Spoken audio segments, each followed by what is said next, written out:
Live from KSAT 12, the Nightbeat starts right now. Tonight, 2 more charges for the husband of the Almost Park woman who's been missing since October 7th. Brad Simpson, now accused of tampering with evidence and also having prohibited weapons. And that's in addition to the other charges he's facing that aren't related to his wife's disappearance. The Texas Rangers and the Almost Park Police Department have also arrested a second person in the Suzanne Simpson missing persons case. Tonight, one of Brad Simpson's business associates is also in jail. And we've also just seen an affidavit for a search warrant that details what part he may have played. We'll talk about that coming up in a little bit. But the night team's Zaria Oates brings us the very latest on these new charges. On Monday, the Texas Rangers and Almost Park Police Department arrested 65-year-old James Cotter. He was arrested for tampering with evidence and for prohibited weapons during the missing person investigation for Suzanne Simpson. Suzanne has been missing for just over 2 weeks now. Searches for her have been ongoing in and around Almost Park. Law enforcement officials have searched near the Simpsons' home and in a landfill near where her husband's car had been previously spotted. Suzanne's husband, Brad Simpson, was arrested on October 9th on unrelated charges of family violence and unlawful restraint. Brad Simpson was also charged with tampering with evidence and having prohibited weapons. The Department of Public Safety says James Cotter and Brad Simpson are business associates. The Texas Rangers and DPS are assisting Almost Park Police Department in the search for Suzanne, as Almost Park Police have rarely experienced violent crime over the last decade. The FBI defines violent crime as murder, rape, robbery, and aggravated assault. According to the FBI's Uniform Crime Report, Almost Park Police have not reported any incidents of homicide or rape in more than 10 years. They have reported just 10 other violent crimes, including robbery and aggravated assault in the last decade. As the Texas Rangers and Almost Park Police Department continue searching for Suzanne Simpson, police say Brad Simpson is not cooperating with the investigation. Zaria Oates, KSAT 12 News. Now, as I said just moments ago, we received an affidavit, the affidavit for arrest warrant, and both Zaria and I have been going over it. But first, we want to talk about the clear alert. We'll talk about that coming up a little bit later. But Zaria, you're joining us. We both got a really quick look at this arrest affidavit. What stands out to you? It especially has to do with James Val Cotter. Yeah, I mean, we got this about 10 minutes before we came on air. Specifically, this is the affidavit for tampering with or fabricating physical evidence. And 2 of the things that stood out to me were a text message that they received of Brad texting Cotter on 10/8, so October 8th, just after Suzanne Simpson went missing. The text read, quote, "If you're in Bandera, can you haul ASS and meet me at your house? I don't have much time."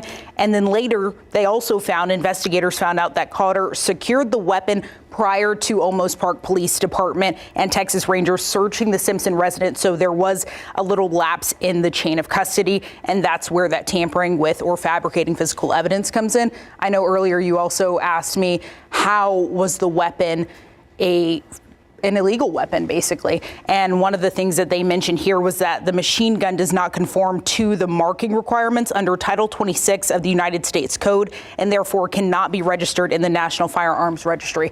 There's still so much more to unpack. There's multiple pages, probably about 14 pages, I think, in here. So there's a lot more to go over, but this is what we were able to look at in about 10 minutes before the show. Yeah, of course. And we will have more online and on air on this affidavit, but it does give us a little glimpse.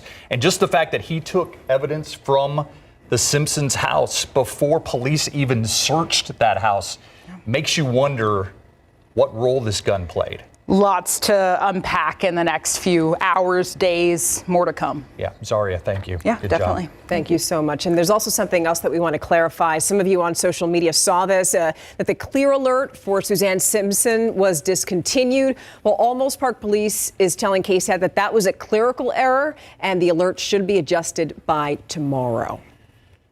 2 other news on the Nightbeat. She was on the run for weeks. Tonight, she is finally in jail. This young woman is 17-year-old Adia Namir Roberson. She was arrested by U.S. Marshals today in Dallas. She was taken into custody in connection to the deadly shooting of a Sonic drive-in manager here in San Antonio. That happened on July 7th at the location on Babcock Road. San Antonio police say 33-year-old Daniel Shrewsbury was shot and killed after Roberson allegedly tried to pay with counterfeit money. She eventually paid with real money, but then Shrewsbury went outside to take a photo of Roberson's license plate. Joshua Joseph, who was with Roberson, got upset and threatened to assault Shrewsbury. Police say moments later, Roberson got out of the car and shot him. That man who was with Shrewsbury, Joshua, I believe is his name, was also arrested. He was taken into custody back in August. Imagine this, you're mowing your lawn and you stumble across a human skull and skeleton. That's what happened to homeowners off of Highway 90 at Pugh Road, just inside of Loop 1604. Bexar County Sheriff Javier Salazar thinks that the remains that they found belong to a man because they were found alongside some work clothes. He also says that those remains may have been there for years because they were bleached out. But right now, it is unclear exactly how that person died. A big turnout at the polls for early voting on the first day. 870,728 people in Texas across the state voted on the first day. So this is a trend that carried over into today. Remember how yesterday we told you that 46,820 people in Bexar County alone voted on day one? Well, day two, look at that number. It's even higher. More people came out. The unofficial number as of tonight is 48,073. That is how many people in Bexar County voted today. And as day two of early voting comes to an end, the night team's John Paul Barajas met with the Bexar County Elections Administrator to see what the process is to vote once a voter casts their ballot. What happens? The 2024 presidential election is driving voters to the polls, and Bexar County is on pace to have its biggest voter turnout to date. But once you've completed your civil duty, what happens with your ballot? Where they slide it in. All of our units take a picture of both sides of that. We have an image of it. Then it drops down into a sealed ballot box. The DS200, where a voter submits their ballot, then stores all the information from each voter until the end of early voting. The machine then provides elections officials 2 USBs with the numbers from each early polling location. The officials at the end of early voting break the seals, bring those into us in a sealed container. Chain of custody we follow to the letter. The newly sealed USBs are driven to the Bexar County Elections Office, where they have to be signed in, passed on to Bexar County Elections Administrator Jackie Callanan, who then puts them away in the Elections Office vault. Once early voting ends, we will have the Central Counting Station personnel there, and we will start entering those jump drives into our electionware, where it goes and it tabulates them all. But again, we can't push the button. We cannot do that until after the polls are closed on Election Day. All early voting USBs have to be taken to the Elections Office, but Election Day USBs can be taken to one of 5 regional sending locations, so election officials don't all have to drive downtown, and so they can cut down on time to get the numbers in. How do we ensure that those USBs are properly handled and sealed correctly? We trust our officials. We have hardy people with us, and they make those, they're our watchdogs. They do it, they participate in it, and we have poll watchers that are available. They can come in. She adds there are several other checks and balances as well, such as nightly tallies of people at the polls and how many ballots were actually submitted. And if they don't add up, there needs to be a signed statement from the election official that a person from each party will also be witness to. She also had this message for anyone planning on voting. Please pack your patience, because we are seeing phenomenal numbers of voters. John Paul Barajas, KSAT 12 News. I want to give a big thank you to those who donated their time and money to the Red Cross today. Very much appreciated. Our KSAT community partners held a phone bank today to help people who are still suffering because of the recent hurricanes in the southeast. Yeah. You know, the Red Cross helps people. This is how we can help the Red Cross. We're happy to report tonight a $50,000 check was presented. We showed you that at 6 o'clock. And $7,690 raised for the Red Cross, and 42 people signed up to volunteer. So right now we're joined by the lovely Vanessa Vasquez, a Red Cross board member. And Vanessa, we want to get to the volunteers part because that's really important. Can you explain to people how important, what what difference volunteers make to the people over in the Southeast who need the help? Absolutely. Our volunteers are essential to delivering our humanitarian and life-saving efforts across the country and locally as well. Just for perspective, in the 1980s and 90s, there was an average of only $3 billion natural disaster events per year, which allowed the Red Cross about 180 days to reset and recover. Last year, there were 28 similar events, which reduces our recovery time to about a week. This year, we are anticipating responding to 30 or more billion-dollar natural event disasters. So, our resources are definitely strained. Yeah, I mean, and the hurricanes we saw on the southeast, the southern southeast, basically happened almost days apart. Yeah, I mean, it's unbelievable. How will the money be raised? How does the Red Cross use the money that comes in? Yeah, it goes directly to our disaster relief efforts. Our volunteers are the backbone of the Red Cross, and the donations are vital for us to continue doing that great work. And like you said, with the back-to-back events like Hurricane Helene and Milton, the resources are definitely strained. And any amount of dollars or time, big or small, really make a profound impact. All right, so we've shut down the phone bank, but what's the website? I know you can go to the website and donate too, right? Yeah, it's www.redcross.org, and there are pages on there where you can donate directly and volunteer as well. There are vast opportunities for volunteers to either work remotely or deploy. Okay. Vanessa, thank you. Yeah, thank you very much. Thank you. I'm Dylan Collier on the Nightbeat. Censorship at the city level. Animal Care Services announcing changes to its social media policy after being called out for hiding hundreds of Facebook comments.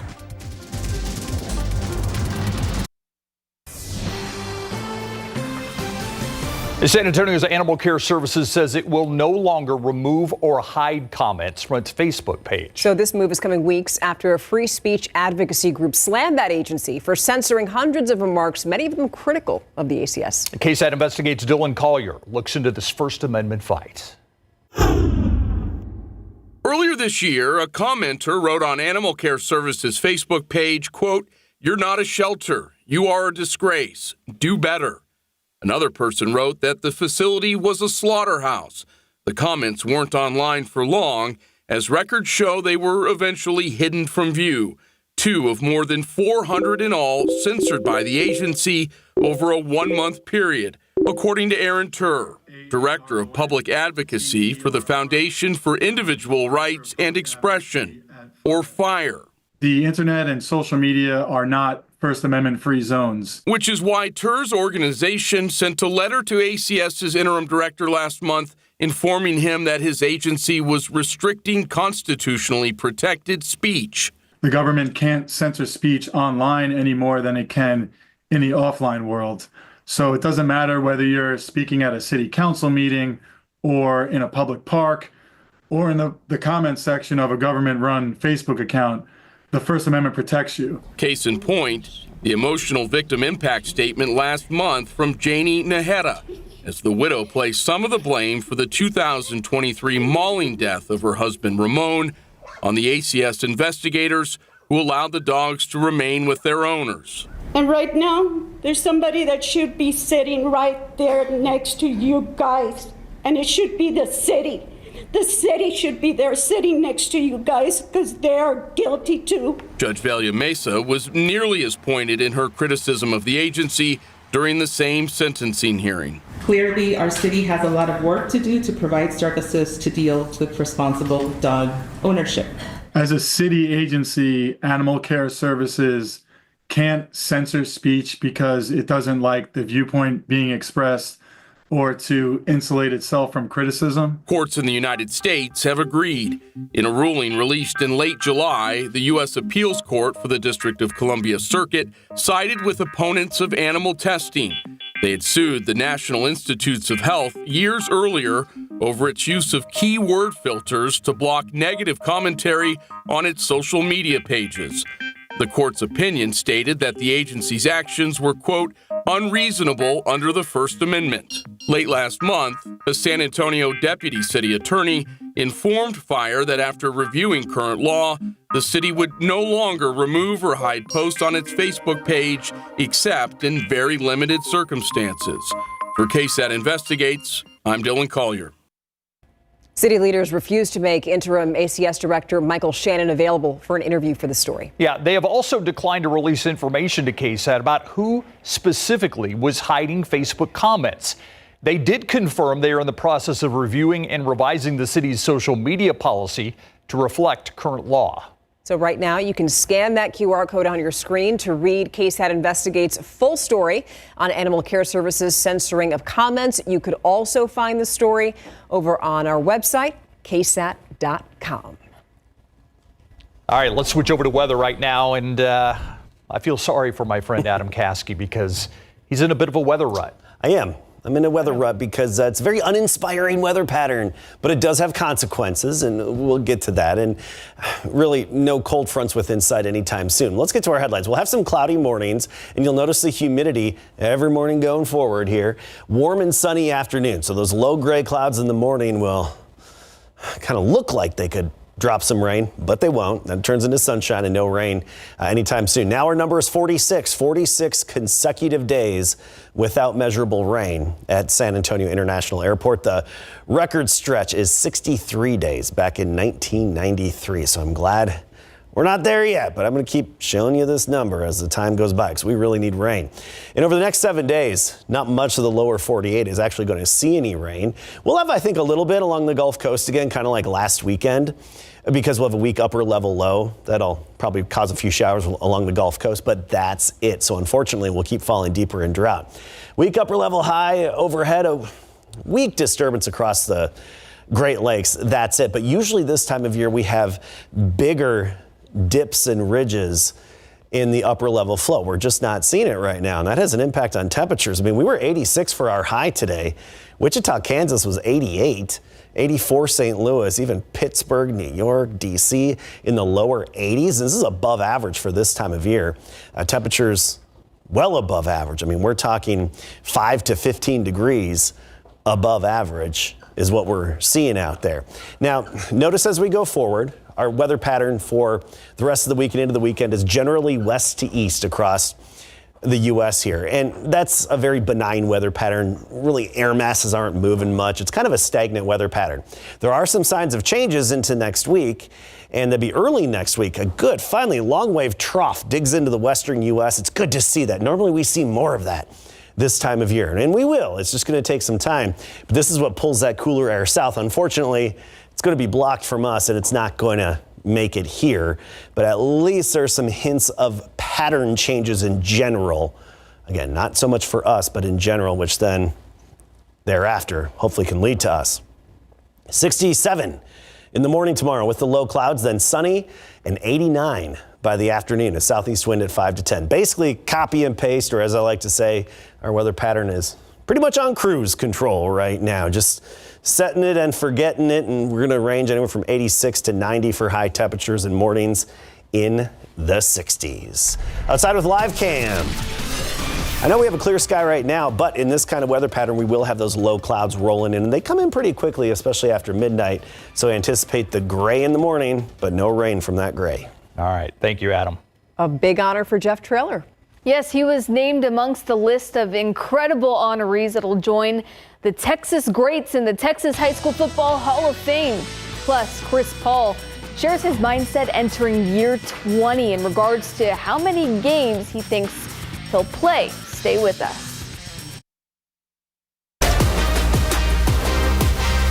The 2024-25 NBA season tipped off tonight. The new-look San Antonio Spurs, though, will have to wait until Thursday to make their highly anticipated debut on the hardwood, which they'll do in Dallas. Much of the anticipation lies around Victor Wembanyama, whose ceiling is limitless entering year 2, especially now that he'll be playing alongside Chris Paul, who earned the moniker Point God over his couple decades in the league. And CP3 made it clear today he intends to play the length of the season.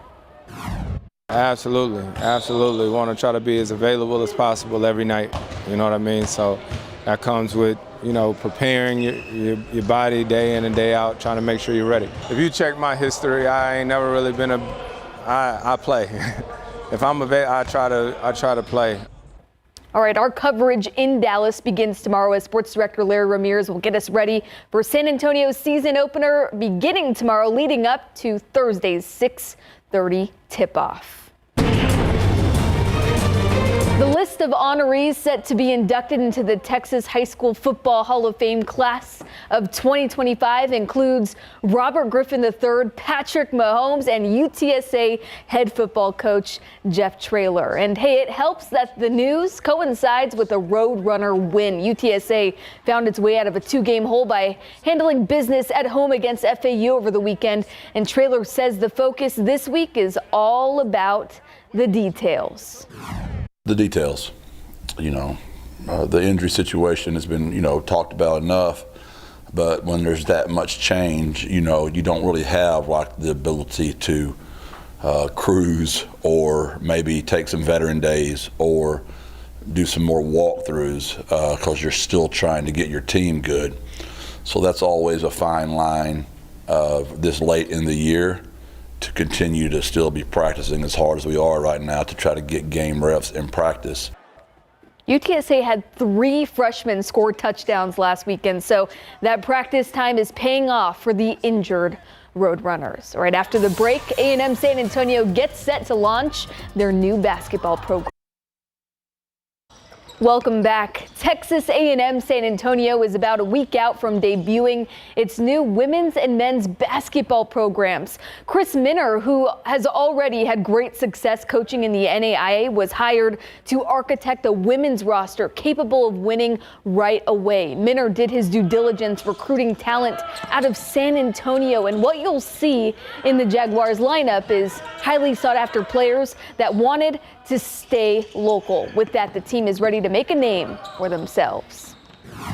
I really believe in a few years, probably quicker than later, we're going to be the premier program in South Texas at all levels. And I'll play anybody anytime. So if people want to challenge that, well, that's fine.